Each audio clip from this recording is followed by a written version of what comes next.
Hi, I'm Justin from The Wave Archery, and Blake Cole and I would like to thank you for your support and your interest so far in our Warfare Research series.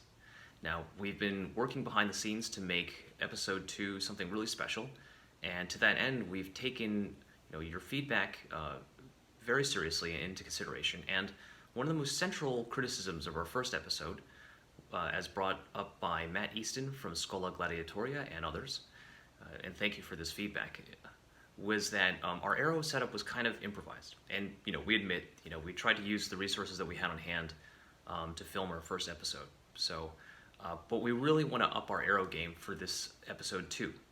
And to that end, we've teamed up with Peter Decker, John Lamb, and John Potter to reconstruct Asiatic armor-piercing heads, specifically Chinese armor-piercing arrows, to use for this upcoming episode. Now, the templates for the armor-piercing heads come from Peter Decker's collection. Peter Decker is a researcher and trader of antique arms and armor. He's a really knowledgeable guy. He's actually, one of the things he's best known for in the archery community is his research on Manchu archery, the bows, the arrows, and the techniques. So definitely look it up, his work on that if you have time. He's also the current head of the Asian Traditional Archery Research Network, which was originally founded by Stephen Selby. So yeah, we were talking with Peter and we said, well, what are a few different armor piercing types, representative armor piercing types that we could test? And we came up with 3. One is the narrow chisel type. The second is more of a leaf shape, at least looking from the side. And then the third is a sort of a diamond shape armor piercing profile. And a little bit about each of these 3 shapes. The narrow chisel was popular in the 12th and 13th centuries for sure. In the period leading up to the Mongol conquests, the Mongols liked to use these narrow chisel types as well because they were facing a lot of lamellar armor. Now, the head themselves were found on the outskirts of Beijing among Jurchen graves. Jurchens, for those who aren't familiar, are the people who ruled northern China during the 12th through 13th century. And they had this ongoing grudge match with the southern Song dynasty. So, you can imagine these chisel heads being shot back and forth. And there's a story of a Song dynasty general who was unlucky enough to be on the receiving end of one of these chisel heads. He got one to the jaw.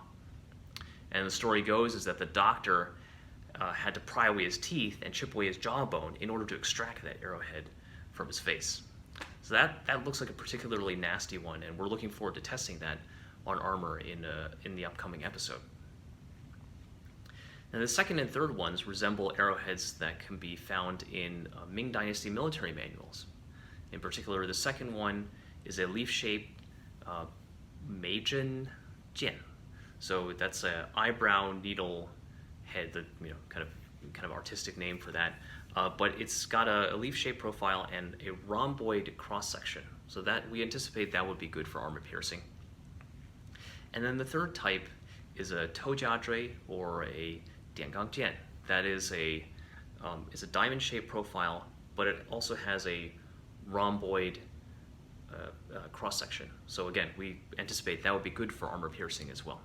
And to bring these 3 armor piercing designs to life, we'll be enlisting the help of John Lamb and John Potter of the UK. John Lamb is an arrowsmith, and he'll be responsible for forging the designs provided by Peter Decker, based on historical specs, using hardened tempered steel. And then John Potter is a master fletcher of twanger arrows. He'll be working with John Lamb to assemble the final arrow, the final war arrow to spec. And so we're really looking forward to the result there.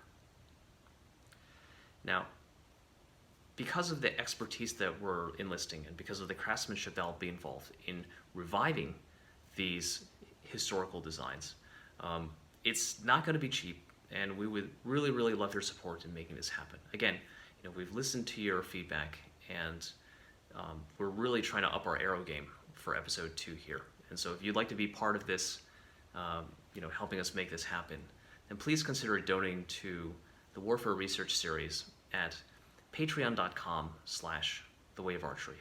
Again, this is your chance to help us make this happen with authentic Asiatic armor-piercing arrows.